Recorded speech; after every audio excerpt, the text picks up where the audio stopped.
आज national news centre की शुरुआत एक सुलगती हुई ब्रेकिंग न्यूज से, जिसका असर आने वाले दिनों में पूरे देश के राजनीतिक और सामाजिक हालात पर पड़ेगा, जिसका सीधा संबंध सरकारी नौकरियों से जुड़ा है। आज न्यूज 24 एक ऐसा खुलासा करने जा रहा है जिससे देश की 27% आबादी का हित सीधे सीधे जुड़ा हुआ है। एक ऐसा खुलासा जो यूपी और बिहार की राजनीति के साथ साथ पूरे देश की राजनीति से जुड़ा है।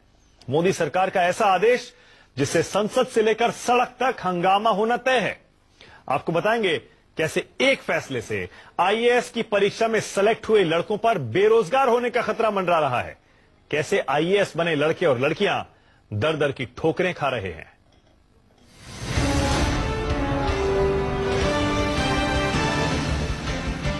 अब देखिए, सिलेक्शन में क्रीमी लेयर को मोदी सरकार ने बदल दिया है। अब क्रीमी लेयर का जो फैसला होता है वो जिन नियमों के आधार पर होता है, उन नियमों को बदल दिया गया है।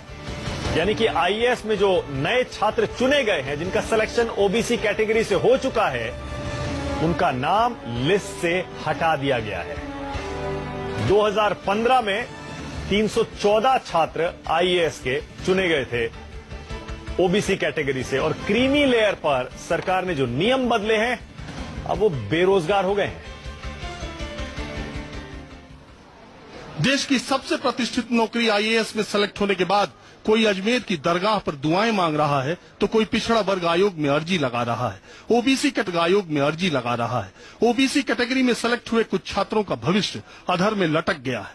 सबसे अचरज की बात तो ये कि कुछ ओबीसी कैटेगरी के छात्र ऐसे भी हैं जो मोदी सरकार के फैसले से बेरोजगार हो जाएंगे।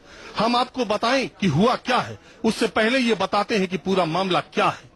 2015 की यूपीएससी से होने वाली सिविल सर्विसेज की परीक्षा में कुल 1078 परीक्षार्थी सफल घोषित हुए, जिसमें 314 ओबीसी कैटेगरी के छात्र भी सफल थे।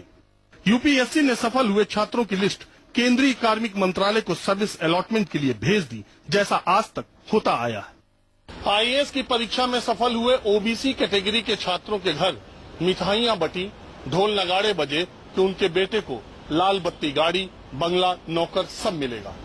उनकी ये खुशियां कुछ ही दिनों तक रहीं और काफूर हो गईं जब डीओपीटी मंत्रालय का ये लेटर उन छात्रों को मिला और डीओपीटी ने अपने वेबसाइट से उन छात्रों के नाम हटा दिए। डीओपीटी यानी department of personal and training की वेबसाइट पर जब सर्विस अलॉटमेंट हुआ तो बहुत से ओबीसी छात्रों का नाम लिस्ट से गायब हो गया। जैसे मैं आपको दिखाता हूँ, 345 नंबर की जो मेरिट लिस्ट में जिसका नाम था 345 मेरिट लिस्ट के बच्चे को यहाँ पे सर्विस अलॉट की गई है, वो आईआरएस अलॉट हुई है। 300 इसके बाद 346 नंबर का जो इसमें उम्मीदवार है जो पिछड़े वर्ग से आता था, जिसको क्रीमी लेयर की वजह से बाहर कर दिया गया, उसका मेरिट लिस्ट में नाम कतई नहीं है। तो अब आपको लग रहा होगा कि जिन ओबीसी कैटेगरी के छात्रों को यूपीएससी ने सफल घोषित किया, उनका नाम कैसे गायब हो गया।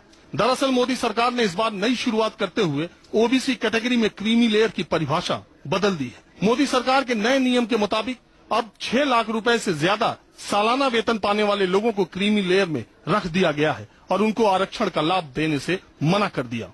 इसकी वजह से बैंक, पब्लिक सेक्टर अंडरटेकिंग, विश्वविद्यालय के शिक्षक या कर्मचारियों के बच्चे, अलग अलग राज्यों और केंद्र सरकार के इलेक्ट्रिसिटी बोर्ड के कर्मचारियों के बच्चों को भी बाहर कर दिया गया।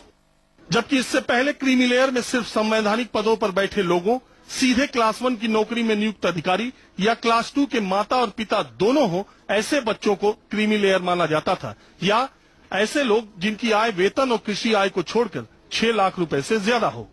मतलब ये कि अब तक सैलरी के आधार पर क्रीमी लेयर तय नहीं होता था। न्यूज 24 के पास ऐसे छात्रों की पूरी लिस्ट है जिनके माता या पिता की सैलरी सालाना 6 लाख रुपए से अधिक है और मोदी सरकार ने उनको आरक्षण देने से मना कर दिया है।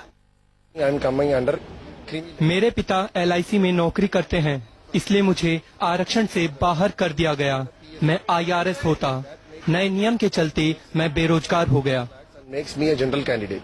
So they are discriminating me, discriminating non-government employees with government employees. मेरे साथ ओबीसी कैटेगरी के वो छात्र जिनको क्रीमी लेयर की वजह से डीओपीटी ने बाहर कर दिया, इसमें कुछ छात्र ऐसे हैं जो ओबीसी कैटेगरी में सेलेक्ट हुए थे, लेकिन नया नियम अगर लागू हुआ तो ये बेरोजगार हो जाएंगे। क्योंकि सरकारी मामला है, इतनी प्रतिष्ठित सेवा का मामला है, इसलिए ये सारे छात्र सामने नहीं आना चाहते, अपनी पहचान नहीं बताना चाहते। दो तरफा दिक्कत इनके साथ है, एक तो नौकरी जाने का खतरा है, दूसरा अपना ये दर्द कैमरे के सामने बयां भी नहीं कर सकते। इसी तरह राजेंद्र चौधरी एनटीपीसी में क्लर्क भर्ती हुए थे। 20 साल से ज्यादा नौकरी करने के बाद उनका प्रमोशन होते होते सैलरी 55,000 रुपए पहुंची है, लेकिन उनके बेटे को नए नियम के हिसाब से आरक्षण का लाभ देने से मना कर दिया गया। 2 कमरे के छोटे से फ्लैट में रहने वाले राजेंद्र चौधरी को सदमा लग गया कि कैसे उनके बेटे को क्रीमी लेयर के आधार पर आरक्षण देने से मना कर दिया गया। नहीं, बेटा मेहनत किया। हाँ, मेहनत का लास्ट मोमेंट में शुरू से ही मांगते तो अलग बात था। ये तो जस्ट वेबसाइट पर डाले, उसके पहले सब मांगे वो लोग, डिटेल्स हमने फर्निश किया। वो जो डॉक्यूमेंट मांगे हमने फर्निश किया। अब उस डॉक्यूमेंट को वो एक्सेप्ट नहीं कर रहे हैं, तब उन लोग की बात है। जिन लोगों को सैलरी के आधार पर आरक्षण देने से मना कर दिया, ऐसे लोगों की पूरी लिस्ट न्यूज 24 के पास मौजूद है और इनकी संख्या 33 से ज्यादा है। जब इन छात्रों पर मुसीबत का पहाड़ टूटा तो उन्होंने पिछड़ा वर्ग आयोग में गुहार लगाई। बिना देर किए पिछड़ा वर्ग आयोग ने केंद्र सरकार के कार्मिक मंत्रालय और सामाजिक मंत्रालय को चिट्ठी लिखी। न्यूज 24 के पास वो चिट्ठी भी मौजूद है, जिसमें आयोग ने कहा है कि अगर इसको ठीक नहीं किया गया तो परिणाम भयंकर होंगे। जो रूल्स ओबीसी और गवर्नमेंट ऑफ इंडिया का है, उसके मुताबिक हमने डायरेक्शन जो है, हमने सरकार के पास एडवाइस भी भेजी और डायरेक्शन भेजा, उनको भी कॉपी दिया हमने डीओपीडी को कि जो एग्जिस्टेंस रूल्स हैं उनको आप फॉलो कीजिए। अभी तक उन्होंने कोई रिप्लाई दी नहीं है। तो अब सवाल उठता है कि क्या मोदी सरकार ने पिछड़े वर्ग में क्रीमी लेयर नए सिरे से तय करने का फैसला कर लिया है? क्या अब बैंक, सार्वजनिक क्षेत्र के उपक्रम और विश्वविद्यालयों के कर्मचारियों को, बच्चों को आरक्षण के दायरे से बाहर कर दिया जाएगा? जब इस पर न्यूज 24 ने कार्मिक मंत्रालय के मंत्री से सवाल किया तो जवाब गोलमाल कर गए। मैं इस विषय पर सार्वजनिक चर्चा नहीं करना उचित समझूंगा। कारण ये है कि ये अभी विचाराधीन विषय है और समय समय पर इन बातों को लेकर के समीक्षा की जाती है। पहली बार ऐसा हो रहा है, मतलब 120 कैंडिडेट को लेकर क्या है? ये विचाराधीन विषय है। तो क्या इसका मतलब ये मान लिया जाए कि देश की 27% जनता को सरकारी नौकरी और शिक्षण संस्थाओं में मिलने वाले आरक्षण पर एक नई शुरुआत होने की तैयारी है?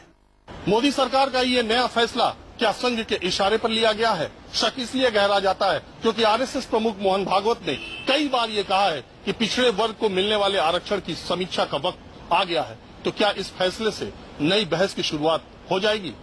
कैमरामैन राजू यादव के साथ